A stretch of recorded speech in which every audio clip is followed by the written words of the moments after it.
T70 को हटाया गया है, तब से लेके आज तक अगर आप किसी भी ऑफिस में जाओगे आपको कोई रोक नहीं सकता था। पहले चौकीदार अंदर नहीं जाने देता था, लेकिन अगर हम आज की बात करें, अगर कहीं जगह पे भी किसी अफ़सर को थोड़ी-सी गलती होती है, या तो उसको सस्पेंड किया जाता है या उसको डेडवल करार दिया जाता है। लोगों में कुछ बदलाव आ चुका है। आज लोग ये कहने पर मजबूर हो रहे हैं कि बिल्कुल गवर्नमेंट आज ठीक कर रहा है। सर, बात करने के लिए मौजूद है सीनियर लीडर पीडीपी का इरफान अहमद भट्ट साहब।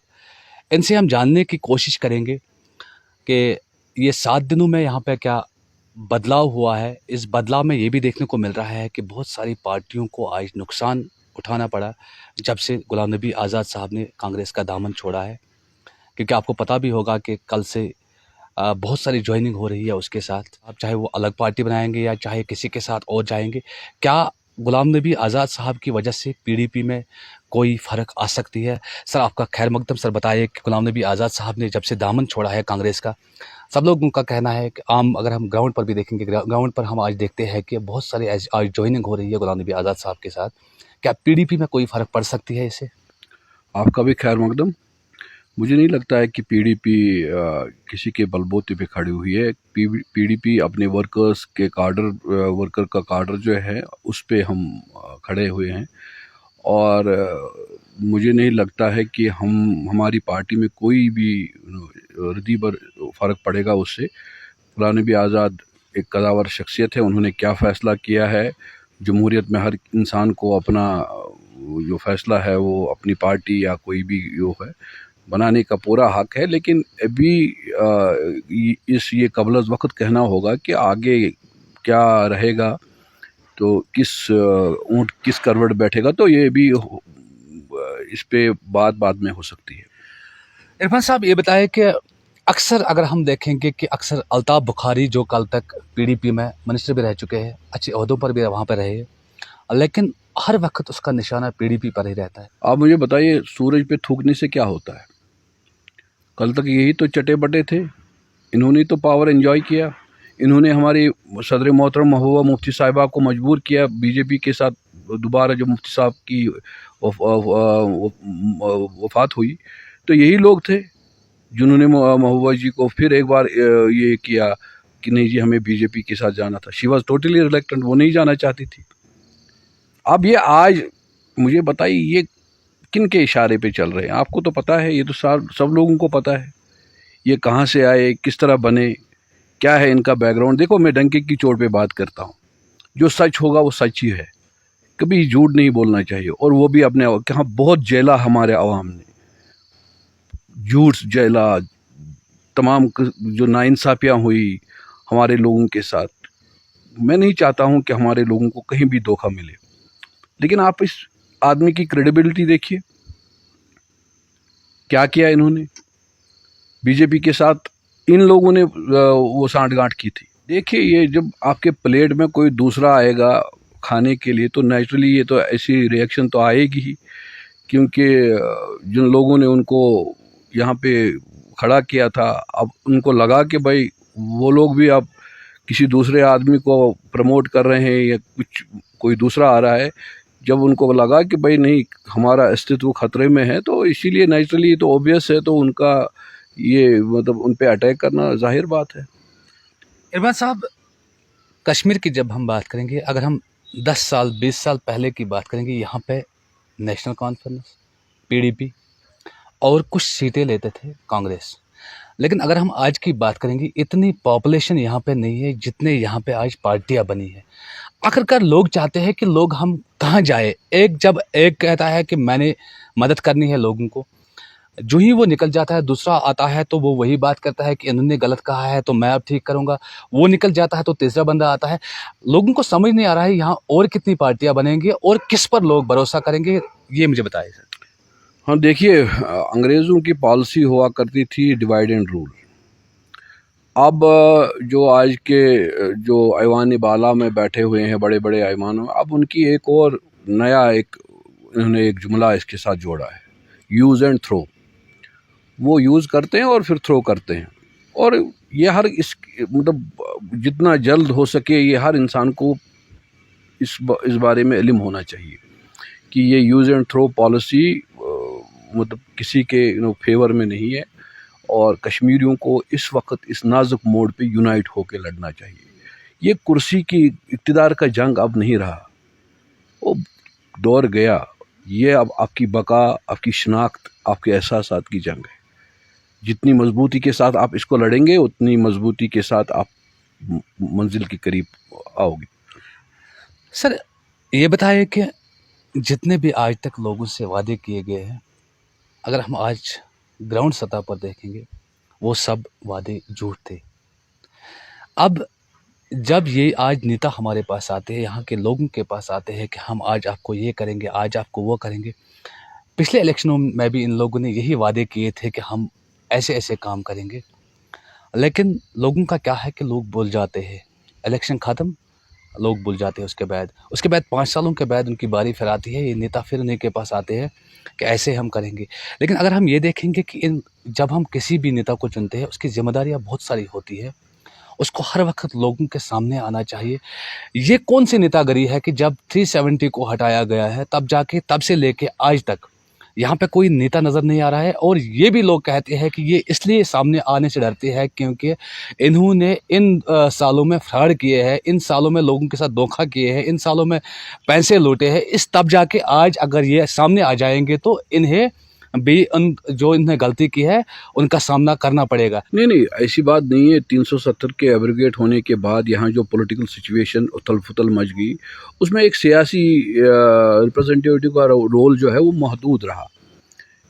तो मुझे बताइए, आजकल के दौर में सियासतदान के हद इख्तियार, यहाँ के लोकल मेन स्ट्रीम पार्टी के बारे में मैं कहता हूँ, उनके हद इख्तियार में कुछ नहीं है। वो तो बड़े बड़े दावे करते हैं, लेकिन मुझे पता है आजकल के दौर में तो ना तो किसी के पास कुछ, हाँ हम आवाज़ उठा सकते हैं, लेकिन बाकी यहाँ पे कोई मतलब आज अवामी हुकूमत नहीं है।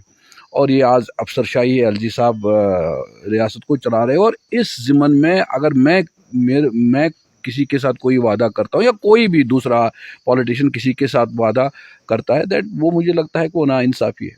आज हमारे पास कुछ नहीं है, सीधी सी बात है।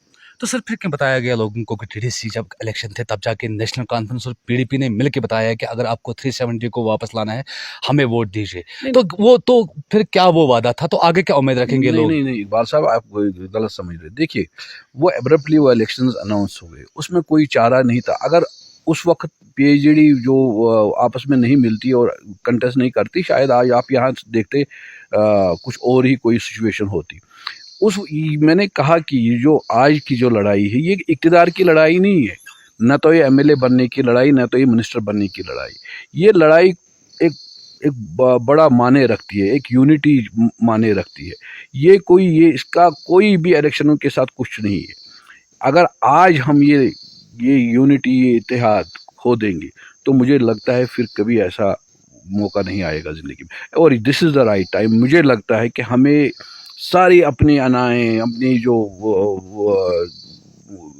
जो कमियां हैं, अपनी जो परेशानियां हैं, उन सब एक दूसरे का जो गिला है, शिकायत है, उन सब चीज़ों को बुलाकर इतिहाद और उसके तही काम करना चाहिए।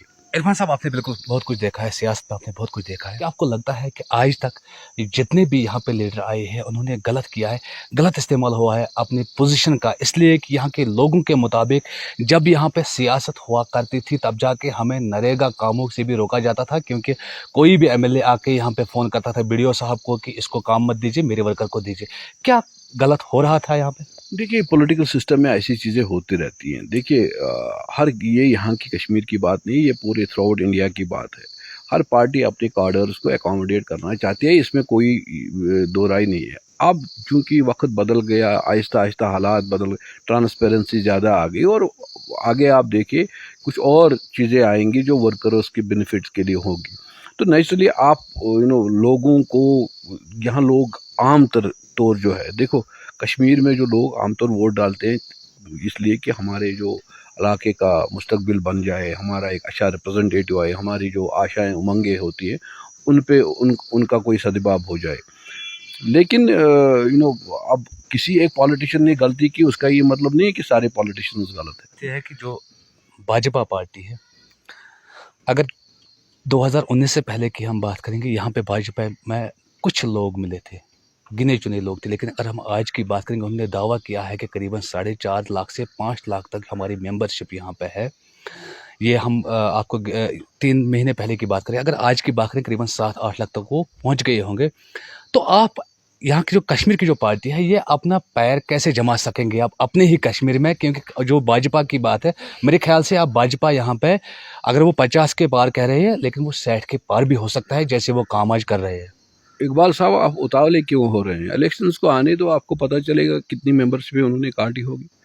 वो तो आने वाला वक्त ही बताएगा, इलेक्शन ही में ही उसका फैसला हो जाएगा। सर कहने से तो मैं भी कहूँगा कि मैंने 5 लाख मेंबरशिप यहाँ की, लेकिन अल्टीमेटली वो मेंबरशिप का जो होता है वो इलेक्शन पे ये हो जाता है, सर साबित होता है। एक बात तो ज़रूर ये आपको मानना पड़ेगा कि जब से यहाँ पे 370 को हटाया गया है, तब से लेके आज तक, अगर आप किसी भी ऑफिस में जाओगे, आपको कोई रोक नहीं सकता था। पहले चौकीदार अंदर नहीं जाने देता था, लेकिन अगर हम आज की बात करें, अगर कहीं जगह पे भी किसी अफसर को थोड़ी सी गलती होती है, या तो उसको सस्पेंड किया जाता है या उसको डेडवर करार दिया जाता है। लोगों में कुछ बदलाव आ चुका है। आज लोग ये कहने पर मजबूर हो रहे हैं कि बिल्कुल गवर्नमेंट आज ठीक कर रहा है यहाँ पे, ये पहले होना चाहिए। देखिए, मैं इन चीज़ों पे विश्वास नहीं करता हूँ। कोई भी चीज़ डर से हासिल नहीं की जा सकती। अगर आप जो यहाँ सिस्टम को ठीक करना चाहते हैं, वो फ्रेंडली एटमॉस्फेयर आपको बनाना है, इकोसिस्टम ऐसा बनाना है कि हर वो आदमी निकले काम पे जिसको सरकार ने नौकरी दी है। कोई दोस्त दबाव में आप उनको ये डर देते हो, भाई अगर आप जॉब पे नहीं गए तो हम आपको कल निकाल देंगे, या कुछ आपने ऐसा किया हम वो कर देंगे। और ऐसी मिसालें भी हुई, बहुत सारे लोगों को निकाला गया। उनके सामने क्या चार्जेस लगा दिए गए वो तो कोर्ट में अल्टीमेटली प्रूव होंगे। लेकिन ये दोस्त दबाव की सियासत, इसमें लाठी के जो नीचे आप कुछ भी करवा सकते हो। जब लाठी का हो ना, लेकिन ये मसला ये है कि आपको लोगों के दिल जीतने हैं, या जोर ज़बरदस्ती आपको वो आवाज़ें कुचलनी है जो यहाँ के मतलब लोगों की आशाओं के साथ जुड़ी है, जो उम्मीदें जुड़ी हुई है यहाँ लोगों से। बहुत सारे लीडरों से हमने बात भी की है। बहुत सारे लीडरों का ये भी कहना है कि मैंने इनसे बात पर्सनली भी बात की, कि उन्होंने कहा कि अभी इलेक्शन में टाइम है, इलेक्शन के समय हम निकलेंगे, लोगों के पास जाएंगे। क्या ये इलेक्शन तक ही महदूद रहेगा? उसी समय, उससे पहले यहाँ के लीडर लोगों के पास नहीं जा नहीं, सकते? सर मुझे बताइए इकबाल साहब एक चीज़। अगर आप अब मैं बता दूंगा, अगर मैं आज किसी इलाके में गया, ठीक है, वहाँ मुझे 10 लोग आएंगे और कहेंगे जनाब हमें यहाँ लिफ्ट इरिगेशन चाहिए, क्या आपको लगता है मैं इस पोजीशन में हूँ कि मैं तो कर सकते हैं नहीं? सरकार। कैसे नहीं, मैं बता सकता हूँ, वो मैं आवाज़ उठा सकता हूँ, लेकिन क्या मैं उनके साथ ये इंसाफ कर सकता हूँ? क्या मैं उनको लिफ्ट इरिगेशन सिस्टम इस हालात में दे सकता हूँ जो इस वक्त हालात है? देख, कोई भी लीडर हो, मैं अपनी बात नहीं कर रहा हूँ, चाहे वो नेशनल कॉन्फ्रेंस के हो, चाहे किसी भी, मतलब लोग इलाकों में जाएंगे, क्या कहेंगे लोगों को? वो वहाँ डिमांड करते हैं जनाब हमें सड़कें दे दो, कोई पुल कहता है, लेकिन क्या आप इस पोजीशन में हैं कि आप किसी को पुल दे सकते हो? अब यहाँ सियासत कहाँ पहुँची है? यहाँ आई सियासत दानों के लोग हाथों में कुछ है ही नहीं। यहाँ तो एलजी एडमिनिस्ट्रेशन है, यहाँ जो अफसरशाही है। आज मुझे लगता है एक जो लोगों को है वो अफसरों के पास जाना चाहिए। अगर कोई किसी चीज़ की डिमांड हो, मेरे पास आके वो डिमांड तो रख सकते हैं, मैं हाईलाइट कर सकता हूँ, मैं तो जो हुकाम है उन तक वो उनकी आवाज़ पहुंचा सकता हूँ। लेकिन ग्राउंड पे मैं इस वक्त क्या दे सकता हूँ लोगों को, या कोई भी पॉलिटिशियन इस वक्त ग्राउंड में क्या दे सकता है लोगों को? आखिर में पहलगाम के लोगों के लिए कोई मैसेज? पहलगाम के लोग ज़हीन है, अक्लमंद है, हमेशा सूझबूझ से काम लेते हैं, और ये मेहनती कौम है। चूँकि हमारा जो पूरा सीज़न होता है वो पहलगाम जो टूरिस्ट डेस्टिनेशन है उसमें सारे लड़के लगे रहते हैं। यात्रा भी अभी भी हाल ही में मुकम्मल हो गई है, लोग बिज़ी है, और मैं चाहता हूं कि वो अपना काम करें, अपना रोज़गार अच्छी तरह से कमाएं और ज़िंदगी अच्छी तरह से गुजारें। हाँ, जब पॉलिटिक्स की बात आ जाए उस वक्त उनको निकलना चाहिए और वोट करना चाहिए, जो भी उनको लगे अच्छा है, जो भी उनको लगे सच्चा है। ये ज़रूरी नहीं है कि मैं ये हूँ या कोई और होगा। जो उनको लगेगा कि हमारे लिए काम करने वाला बंदा है, ऑनेस्ट है, जो इस कौम को कुछ दे सकता है, तो उस वक्त वो अच्छी तरह से वो फैसला कर सकते हैं। शुक्रिया।